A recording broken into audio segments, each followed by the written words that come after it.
Okay. Yeah. Ready. Let's get started. Hello, everybody. This is Kinyanjui podcast brought to you by Impact Africa Network. This week, we are excited to be introducing a long-awaited guest, somebody who's a good friend, somebody who's a running buddy, somebody who is a kindred spirit in all senses of the word. The one and only. I got mad nicknames for this homie right here, man. I've got mad nicknames for you. Don't drop them. Yeah, shit, man. It's too late, man. I can't whet the audience's appetite. Now, see what's what they can call you. Just say one. Lazima weke. The one and only Kenneth Kinyanjui, aka Young Kenju, aka Young Mentor. Alright, I'm gonna stop. But Kenneth Kinyanjui, super excited to have you here, man. Somebody I highly respect. A young man, but I guess you'd say young in age, but old, long in wisdom, or at least experience. And you stay learning. That's one of the things that I really appreciate about you. Always reading, always on the cutting edge. Been through a couple of companies and done some amazing stuff altogether. And like you whispered in my ear that you have an exclusive drop about something new coming. No. Don't say no. Watch out for Chinyamaji. But anyway, that is what the podcast is about. Chinyamaji. Yeah, but this is where you can whisper to the audience what you're working on. What was Chinyamaji? I see what you're doing there. I see. But anyway, without further ado, Kenneth Kinyanjui, welcome to the podcast. Thank you very much. And introduce yourself to the audience here. I guess the first step is your background. Where you grew up, education, and then your entrepreneurial journey. Like in terms of how you progress to become an entrepreneur, and then we'll talk about your main startup that you worked on for a few years. Go from there. Yeah. So my name is Kenneth, and thank you very much, Mark, for having me on your show. I think it's long overdue. Long overdue. I mean, I'm like wondering, how did I miss being on Chinyamaji podcast for all this time? You're too smooth for us, man. We couldn't catch up with you. But the thing is, we are here. You're here, but you're traveling a lot. That's the other thing too. Yeah. Your manner schedules. Yeah. Yeah. So I started off. Just like any other Nairobian kid, went to a public primary school and to Hospital Hill. It's in Parklands. Yeah. Really amazing public school. Yeah, Hospital Hill. Got a bit of exposure there. I didn't know you went to Hospital actually. I didn't know that. I thought you were a girl of Shag's Modo. Yeah. Shag's Modo. Continue, my bad. Anyway, so Hospital Hill. Made a lot of friends. Got exposed to a lot of things. Swimming, running. Diverse minds, those back in the day public schools were, they were quality. Quality, yeah. How is it right now? Does it kind of? I don't know. Honestly, I don't have a beat on. I don't have a good beat on how they are right now, but like back in the day, like all the kids used to go like public school. You could feel. Then I went to boarding school for my class 7 and 8. It was like a thing. Back in the day, we were shipped into boarding school so that you focus on your finals. Did KCPE, passed, and then went to a school in Karatina. It's called Kanjori. Every time I say it, I just say, what? But anyway, it's called Kanjori. And it has produced people. A lot of interesting people. Anyway, so went there, public school as well. And when I finished, got a good grade that qualified me to go to like a government class. But before then, public university. Public university. And before then, I was, I was like, I'm not gonna wait. So I just went to my mom and I was like, Mom and Dad, I need to start school. So I actually enrolled into Strathmore, and I started studying, for like a semester. And I'd started like a program until I got a letter. You've been called to Dedan Kimathi University, and you've been called, to do the degree that you wanted to do, which was IT, which was similar to computer science, not very different. When I looked at the course units, I was like, my parents were like, hey, kijana, you're being shipped to a public. You've gotten a public like us back in the day. This one, just go follow our routes. Plus, you don't follow have to, the government system. Right. Plus, you don't have to pay as much as. And to give you context, like if you get that opportunity, you pay about $300 a whole year. That is 2 semesters in tuition, and then your parents maybe for accommodation and all that. Maybe it will come to maybe $1,000 a year. A year, wow. Compared to Strathmore, which was Strathmore, any other private university, where each semester you're paying about $3,000 to $4,000 in tuition, and you haven't done even accommodation. Right. So your parents might end up spending in a year, in an academic year, they might end up spending like about $8,000 to $10,000, $12,000. Damn. Yeah. So imagine, it was almost like that's. And that's the government. What are we comparing? Subsidy. We're comparing 5. Well, including accommodation. Well, just tuition. 300 versus 7,000, 8,000. Exactly. So 20 times, right? You haven't even. You've not even counted accommodation. Right. Wow. And so and that's order of magnitude. And crazy. that's we gotta give kudos to the government for that. And they've sort of added more public universities, and we're seeing more people now accessing this, because back in the day it was minimal. Just Kenyatta University. About 4. There were about like 4. Right now, how many they have? I'll say maybe like 16 or something. That's great. That I know of, and I think they keep adding. So it's been more democratized. Awesome. So I get called to this university called Dedan Kimathi University. He was a field marshal, Dedan Kimathi. Field marshal, freedom fighter. But at that time, that uni, nobody knows anything to do with it. Right. Was it new? Was it a new? It was new, man. Okay. We didn't even have a charter. We were just under JQuat and all that. Okay.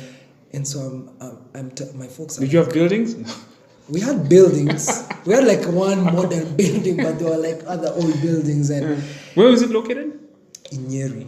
Okay. Mount Deep Kenya. inside. Just wake up and you see this. That's nice. Slopes of Mount Kenya. That's nice. You just see the snow and everything. And it was a nice place. Yeah, there's no snow anymore. And I just remember my mom telling me, "Hey, I know you like Strathmore. It's a nice place. I mean, you compare Strathmore to like Dedan Kimathi. Like there's no like comparison, And in what regard? Like, just in terms of amenities, infrastructure, the culture there, and all that. And my mom just added this to me, like, hey, I know you've been called to this uni, but like, if success doesn't choose where it's gonna come from. It's not about the institution that you go to. It's about you.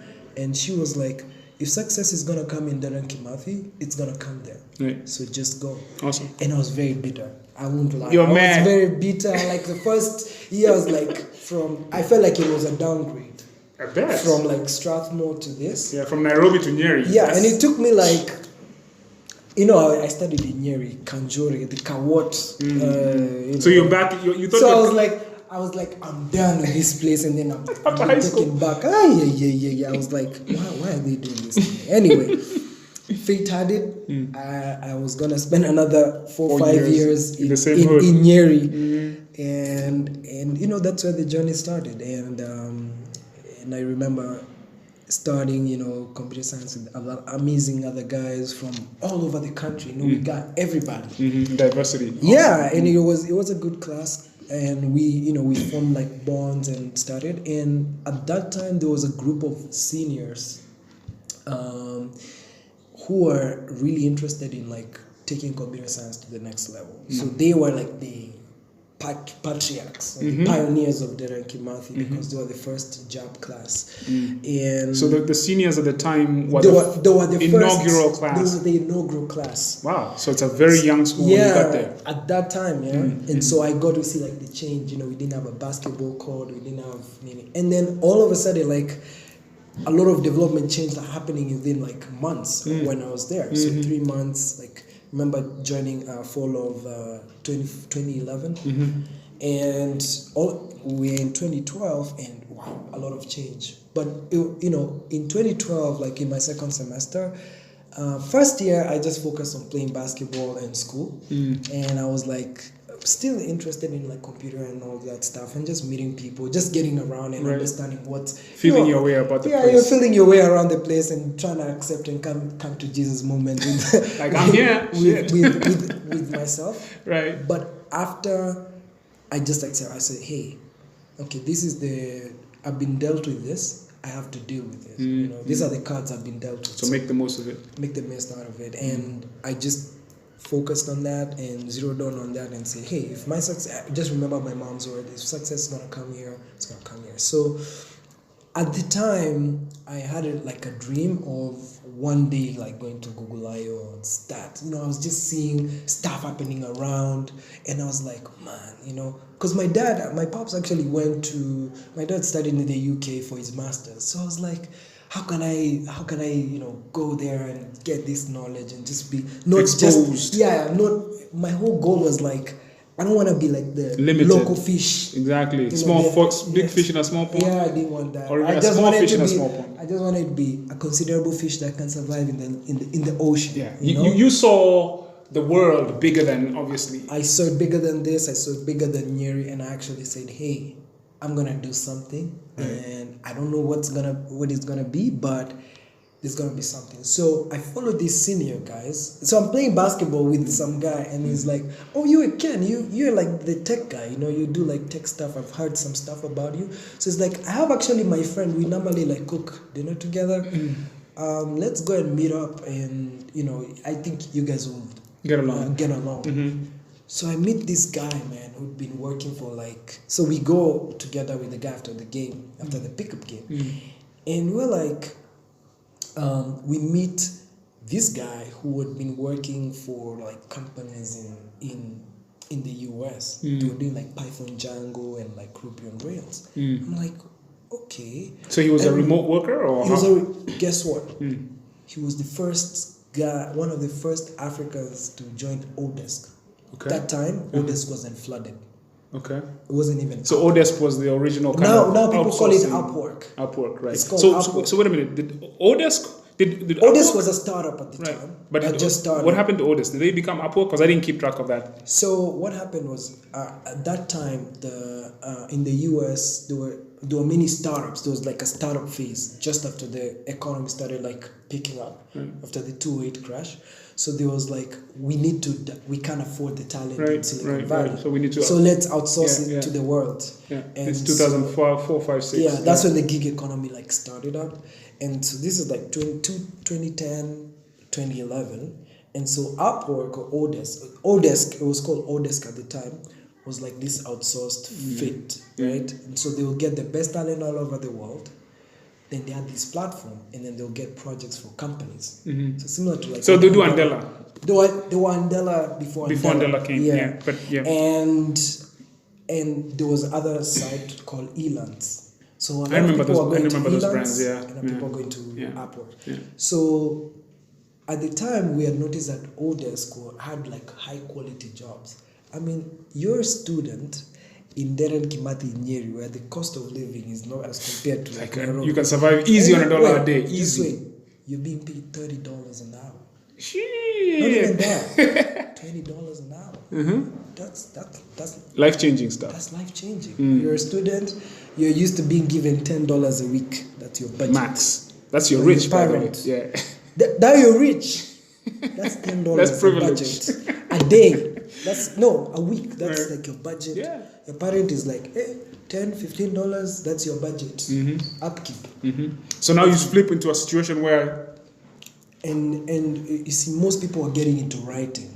But my friends were like, we are computer scientists. Actually, there's no much competition in software engineering because there's the technical, anybody can write, but not everybody can code. And we're in computer science, why should we? Not everybody can write well, but. Exactly, but at least everyone can. The barrier to entry in writing is much lower. It's much lower. It's you can't a commodity. Yeah. And so anyway, we do that, and that's when we started.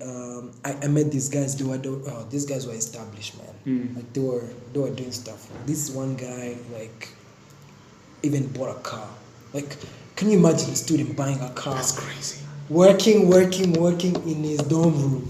That's until he so bought a exciting. car. In Nyeri. In Nyeri, my The world man. is so flat, it's insane. Yeah. That is so Yeah, exciting. I was like, damn. So basically, this what one we're guys. saying is the power of technology to transform lives. Yes. I saw that.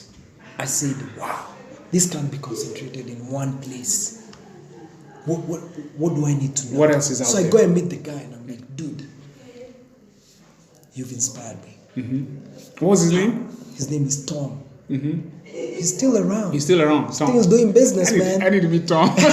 He's a legend. No, I would like, he's a legend in our uni, man.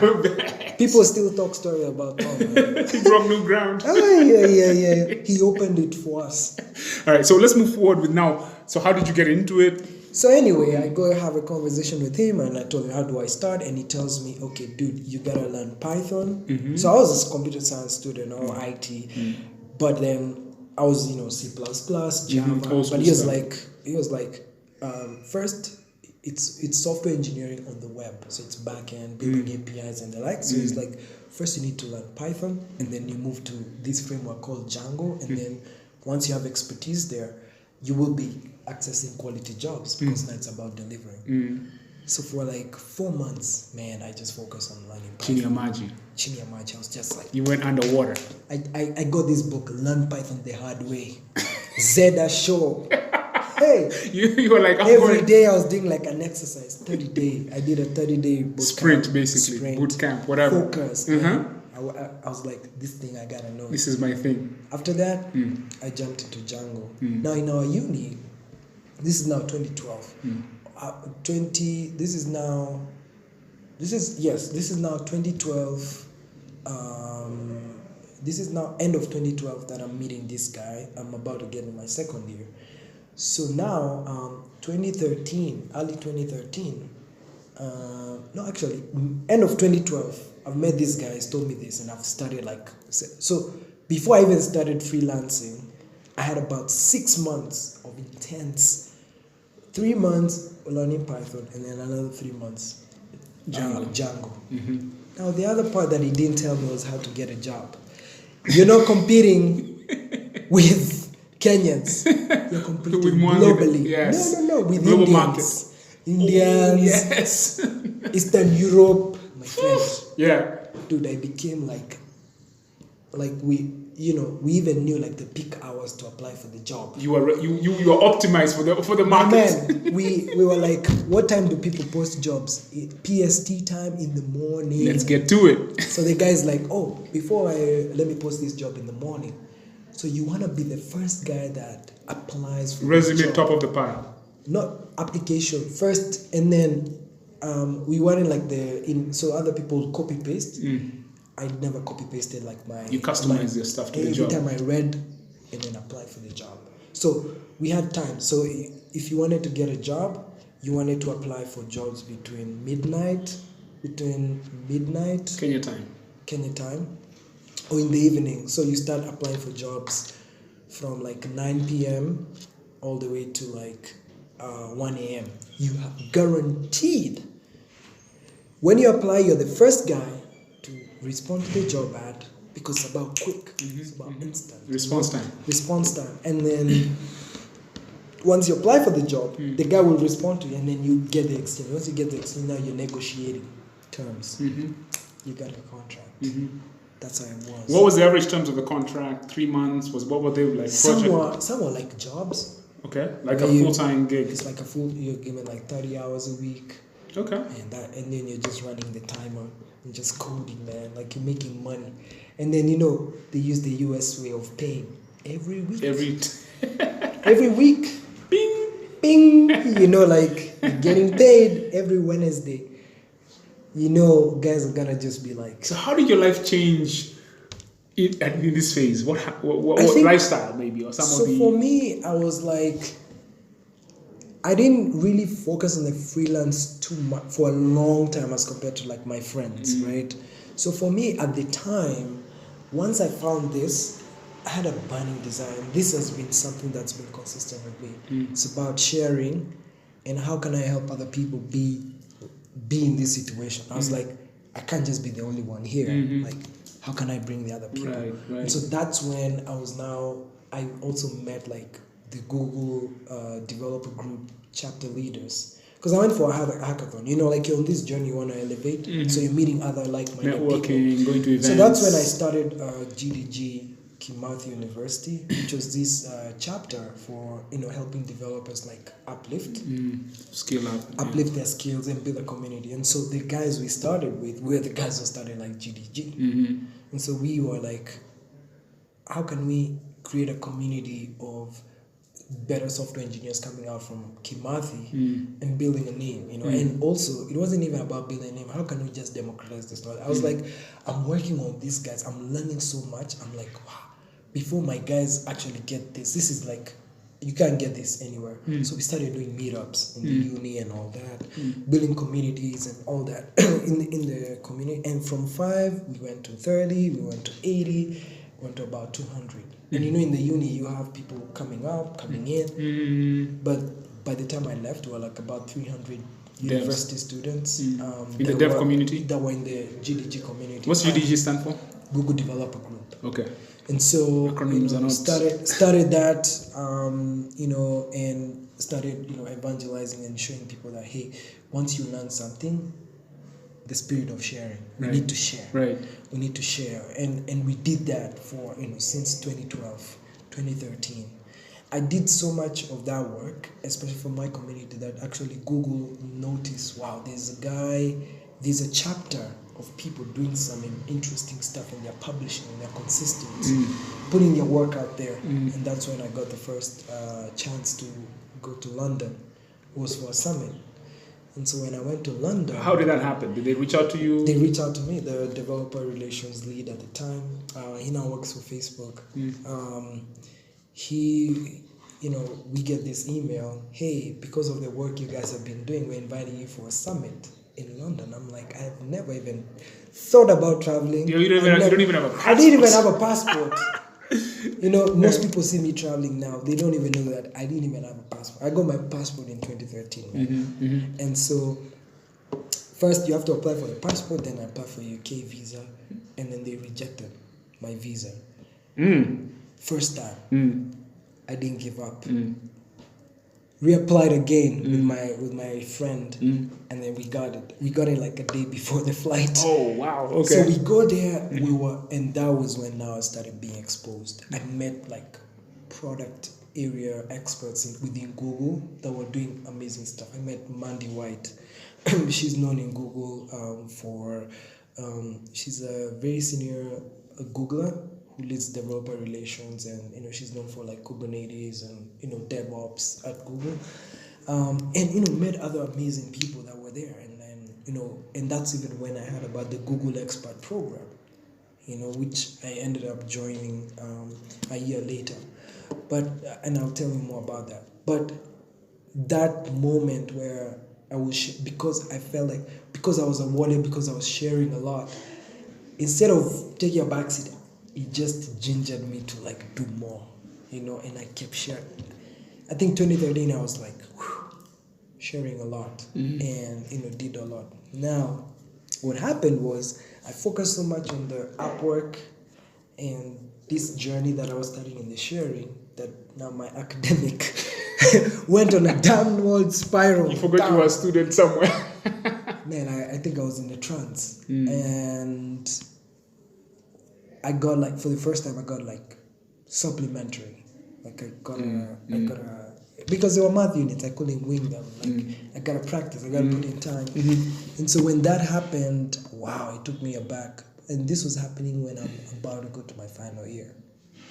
And so I was like, wow. So maybe, because let's fast forward to I guess this is almost like an entrepreneurial thing. This is very opportunistic, right? And like you saw an opportunity, you go for it, and you pursued it. You actually honed your skills, right? You are like, I'm gonna take the time to work on becoming the kind of person who's ready for this opportunity. Exactly. And then the other thing too is you didn't hoard it for yourself. No. Like we know people like to do. A lot of people out there want to do that. They're like, Chini Amaji, I know all this.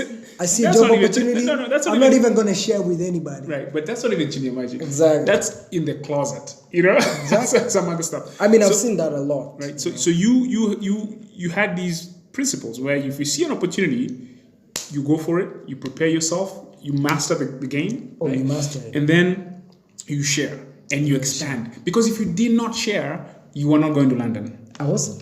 Period. And all the things that have come and the travel and everything that has come Came from the that event. sharing. Guess what?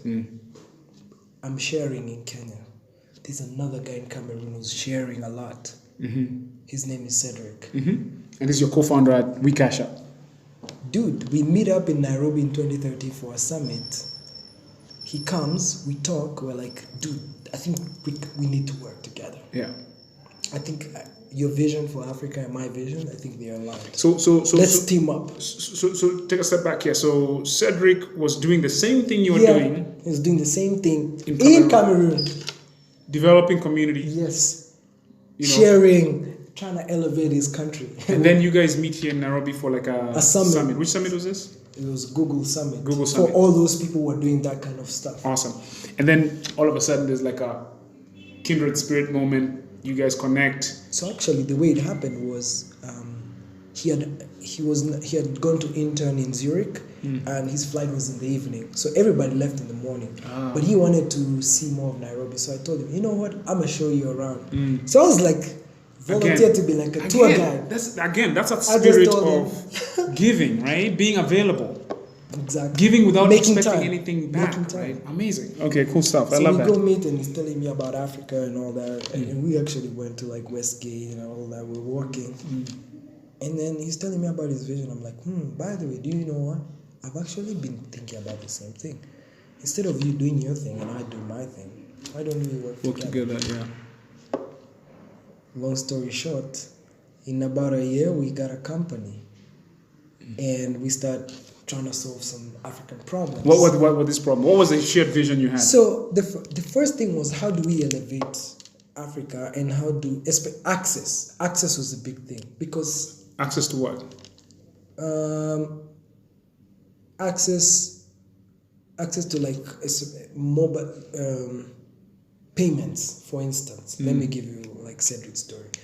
So he lost his dad like a while back when he was like very young.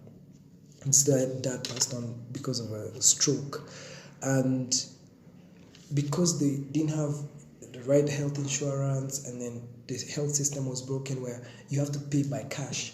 So when you get a stroke, you need to take the person to the hospital immediately, and then they get like the procedure. So they take him, he's holding his dad in the hospital. They say, we can't treat him until you get the money. So by the time they he's in the so wait a minute. He's in the hospital with his dad. But they say we cannot treat this guy who has a stroke right now until you pay us money. Until you pay us. So they go call all the family members. By the time they get the money, his dad passed on. In front of their eyes. No, in Cedric's hands. Like this. So what does it tell you about Africa's man? This is Anyway, heartbreaking. long story short, he comes to Africa. He sees M-Pesa. Wait. But where he comes to Kenya? He comes to Kenya. He's in West Africa. This was in Cameroon. In Cameroon. Okay. They didn't have mobile money at that time. Right. But then he comes to Kenya and sees M-Pesa, and he's like, blown how away. can you just like Send money. So he was like, in his mind was like, if we had M-Pesa by then, he would have just sent a text. Everyone would have seeded the money. They would have made the payment. His dad made the Jesus Christ! Again, the power of technology. Like this is the thing. Sometimes I try and encapsulate for the young people I work that with. was his story. Hold on. Yeah, I try and encapsulate for the people who have not seen technology changes lives, saves lives. It your whole story, and then Cedric's dad's story. So basically, if M-Pesa was in Cameroon, he would be alive today, probably. Probably. We don't know, but it could have. He could have had a higher chance, right, to survive. Wow. And so that drove us to like say we are gonna build. Because what we noticed was that payments was so fragmented, broken, right?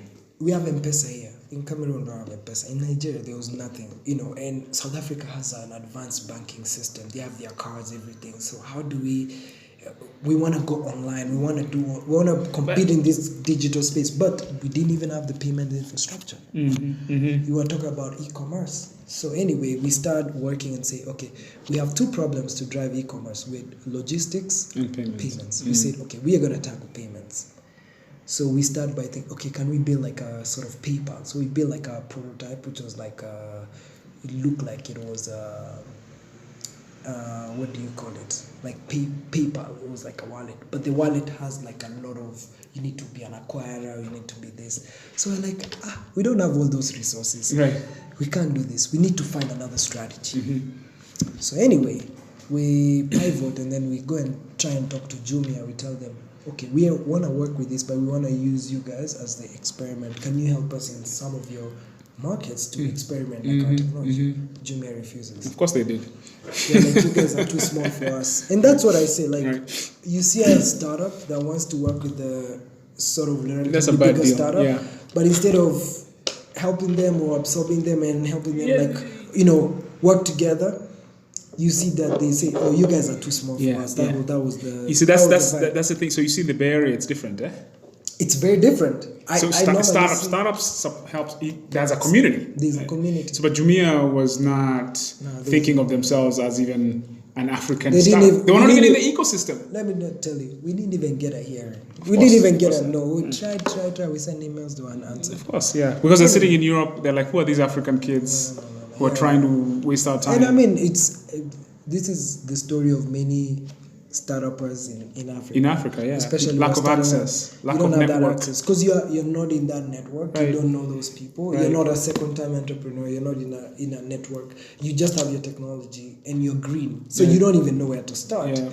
Anyway, so what we didn't die there. So we went to San Francisco. You know Moscone? There's like this restaurant that used to be called Jillian's. So something happens through serendipity. Both me and Cedric are in San Francisco for Google I/O in 2014, first time in the US. So we see an opportunity to pitch. We say, okay, let's go and pitch. We'll prepare and we'll pitch our idea there. So we go and we sign up and then we go and pitch.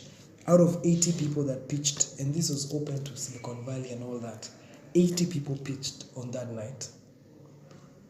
4 people got to the finals. And you know what? The audience was voting. Guess what? We were in the final 4. They were like, your idea has something. So let me ask you a question. What was the pitch? Was it the story of his dad? No, nothing. The story about his dad, we talked about it in TechCrunch. Okay, so what was the pitch? What was the gist of it? The pitch was basically I pay on the line. I pay online. That was the thing. And we want to build something that can be able to facilitate people in Africa, in emerging markets, to be able to pay online with their local context, with their mobile phone, online. So for instance, if I wanted to buy something from Amazon, instead of putting my card, what if I could just do it with M-Pesa? Right? And that was what we were thinking about.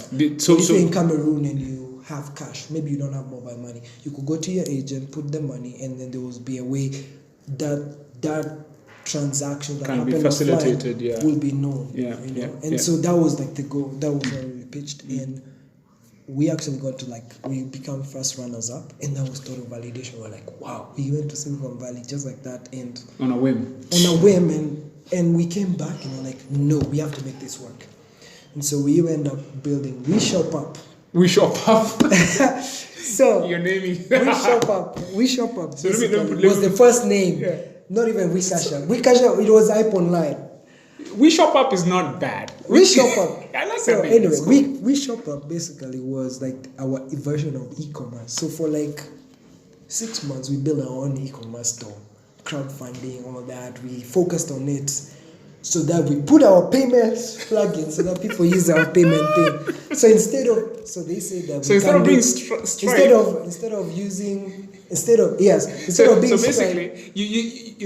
Stripe, you want to do e-com, you want to do Amazon, so you can have Stripe work. You can put Stripe inside there. It's amazing. We did that. because nobody believed. Because everybody was saying, you look at these kids. It's because Jumia, they refused. And all the other e-commerce guys, they were like, you guys are too small for us. It's just a problem with Africa, man. Anyway, yeah. we were like, we're not taking no for an answer. I love it. Like, so you probably learned a lot about... I know a lot about e-commerce, man. The shipping, lodging, like, we had like some chat app. We're doing customer care. We have the developers. We're everything. So hold on. So 6 months of building this thing, okay? No user testing, nothing. So you guys are just in your minds building. No, but when we launched the store, we didn't like build like our own. Where did you get inventory? Where did you get? Dude, we just thought we were like, we have contacts. We'll call people in Africa. I love it. We'll do this. Yes. Then we just took like open cart, like an open source thing, customized it. It was proof of concept. We're gonna put the goal is putting our payment thing inside. This payment thing has to work. It has to work. This is awesome. So, and as we were doing that, that's when we understood, this payment game is an API game. Mm-hmm. Even Stripe hadn't even launched at the time when it started. They were a startup at the time. Yeah. So no one had. So it's like everyone just converged at the one time. Boom. API is the merchants. Right. Like it took some time for people to like understand this whole payment thing. Yeah, payment's complicated. Yeah. And so we now iterated, and now we're like, so this is, a fast forward. This is like 2016. Mm-hmm. Yeah, 2016. And 2016, we figured out that this is going to be the way. Guess what? 2016, there's also Paystack that's doing this, solving the same problem. So Paystack is a startup from Nigeria. Guess trying what? to solve Same payments. time, Flutterwave is also coming up. And so, Flutterwave had like this Pan-African like play, but they also started in Nigeria. But then for us, we're like, everyone is just looking at Nigeria, Kenya, and South Africa. That's normally, ask everybody that's thinking about Africa. Those are the three countries. In fact, they shouldn't call it Africa. They should call it Nigeria, Kenya, and South Africa. And everybody just goes and plays in those markets and does their proof of concept. In Rwanda now. We were like, we're going to Francophone. Mm-hmm. Nobody's even looking there. Yep. We looked at the numbers offline. We're like, there's something here. Like these people, the data is not even coming up. That's why people are saying it's an underserved market, because you only have data of these three countries. Right. So what about these other countries? So we started trying to do this. So I went to like Cameroon my first time, and I felt Cameroon was similar to like Nairobi maybe in 2008, just after M-Pesa had stayed. Because there was like context, with... They had like their agents. There was this company called Express Money. There was Orange Money. There's MTN. There wasn't a dominant player. You see, the thing that most people don't understand, I see people talking about M-Pesa. M-Pesa had like some special environment or conditions or variables that helped it be what it is. Virgin territory. So now it's not even about first, it was like the policy supported it. They were like a dominant telco. So Right. they enjoyed that. Right. Now, if you go to other markets, they don't have those variables, right? And then they really zeroed in on their like agent network and all that. So you reproducing that same effect in other markets, hard, it's not as easy. It's really hard, because we did it as a society, accepted it. That's a very societal, cultural thing that you can't just scale it or reproduce it in another place. So what do you think about the Kenyan context culturally that allowed? Because I hear people saying this a lot, and I'm wondering, is it like one of those things where you come to a conclusion because it is in front of you, right? In the sense that people say it was the value, because So this was the thing. The value was, when M-Pesa, like the first ad was, you're in Nairobi, you can actually just send money to your mom in who can't relate to that? Everybody related to that. Right. Now the same people, if now you've started having a habit, every week you like M-Pesa is what educated us, right? How do you think my parents are sending upkeep? I didn't have to go from Nyeri to Nairobi or to I don't know my where. mom will just send me like Ding. Ting, I'll just see M-Pesa, right? And so the same way, because in our society or in our culture, our parents used to either go end of the month or they'll either go bi-weekly to see their folks in shags. Sometimes shags is like really far. And shags is up country. So Yeah. so there's this bifurcation between older generation that lives in the country, Yeah. right? And then people, working age people Exactly. living in the city, Exactly. right? And there's this trafficking back and forth between those two quote Yeah. unquote So domains. you will be shocked. I actually feel the biggest corridor or the biggest like volumes are coming from that from Nairobi to like rural. It was in between Nairobi, but that was because you now knew it was possible. See, we can settle each other, businesses. Right. So like SMEs. So SMEs started like doing settlements with each other. Right. Peer to peer. Peer to peer. But business to business payments. But basically it was business to business. Mm. That's when, and if you see the value, if you look at the roadmap of M-Pesa, it's really like evolved. I remember it followed the market though, right? It saw followed what the people market. were doing, which is how Exactly. you build anything really. And they introduced Lipa na M-Pesa, then we had Pay bill.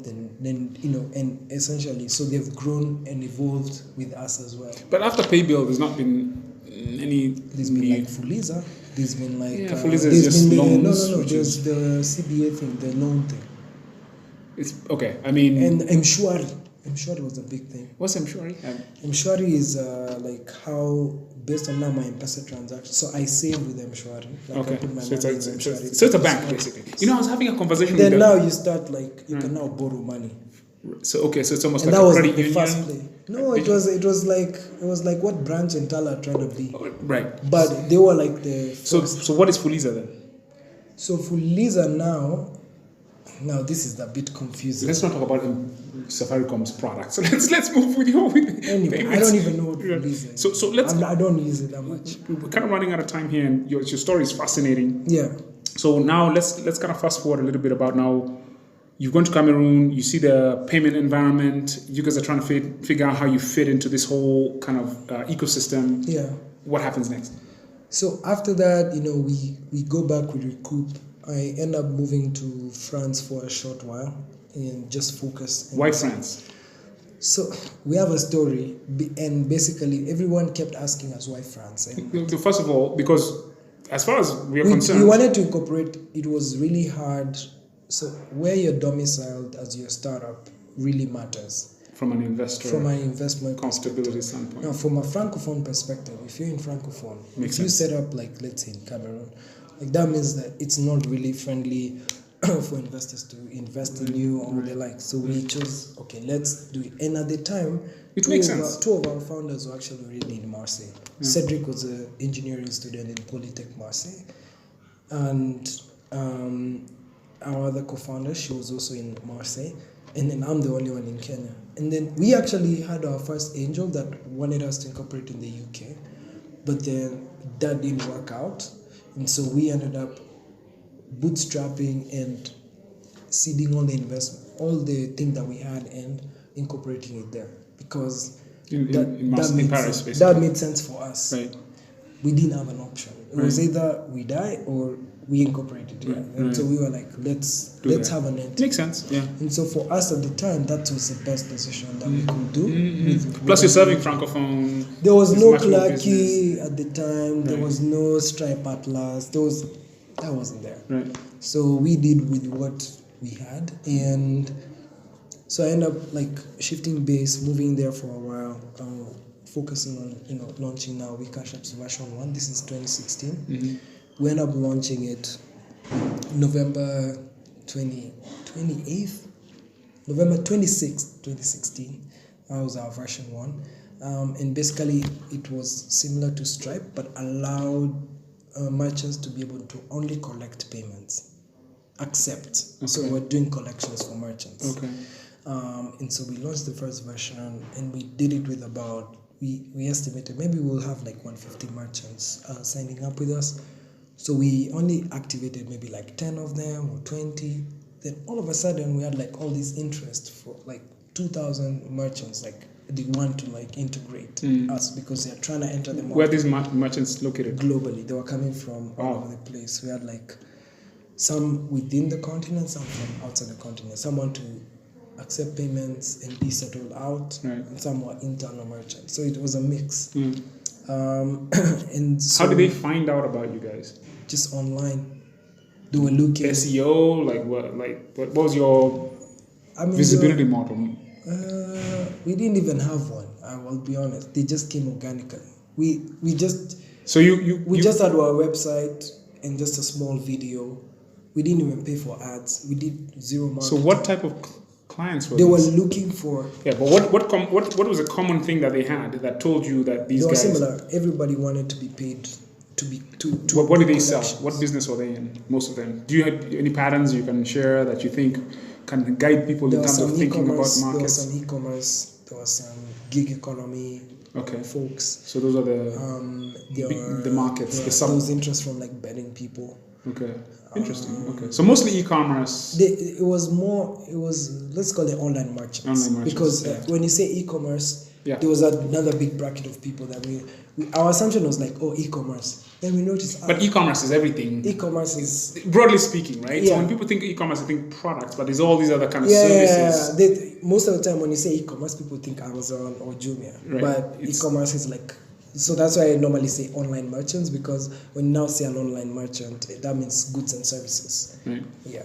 And so we had all these people trying to, and other people wanted. Actually, we then evolved, and we were not now calling ourselves like facilitator of that. We were now an infrastructure. We were a platform that could do more things, because now you could use your infrastructure to do that. Anyway, we did that. Then in 2017, listening to our merchants and growing slowly by slowly, kept improving. So when you had 2,000 merchants wanting to get in, what stopped you from just absorbing them?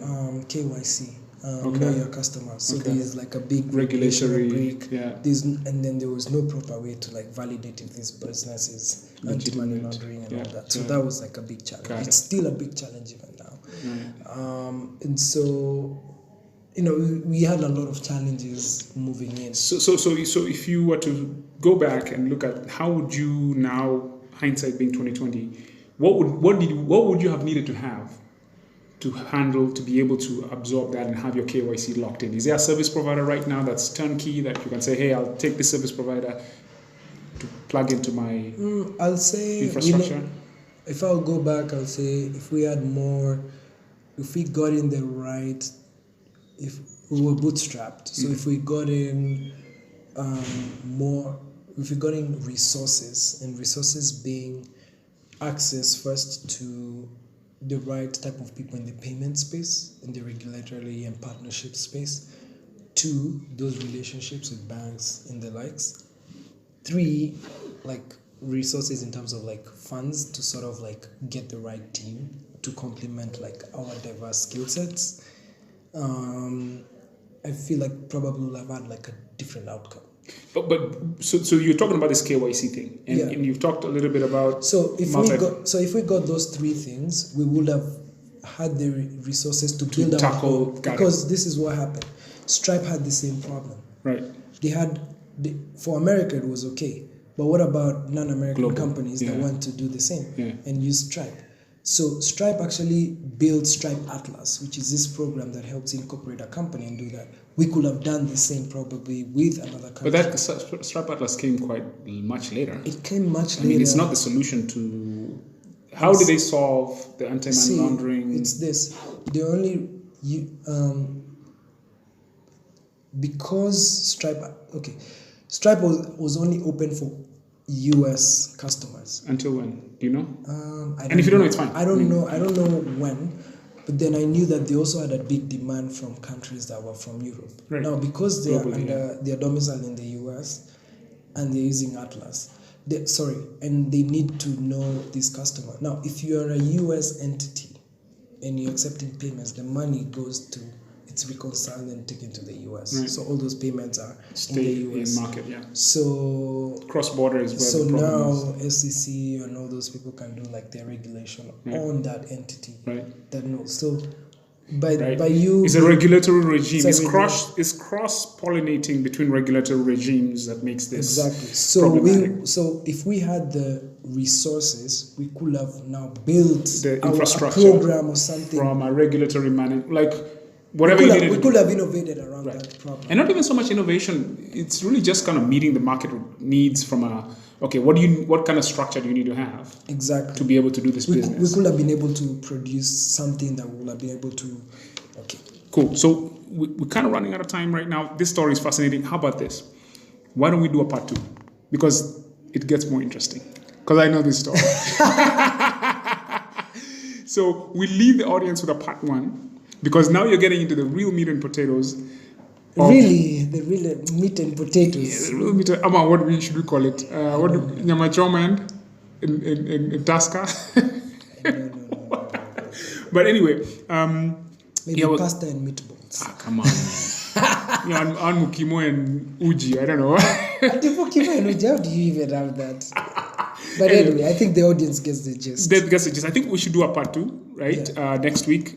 We unpack further because there's so much your knowledge is and your experience.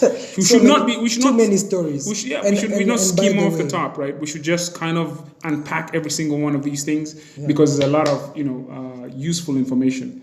And I know I love to talk a lot. There's no young wisdom.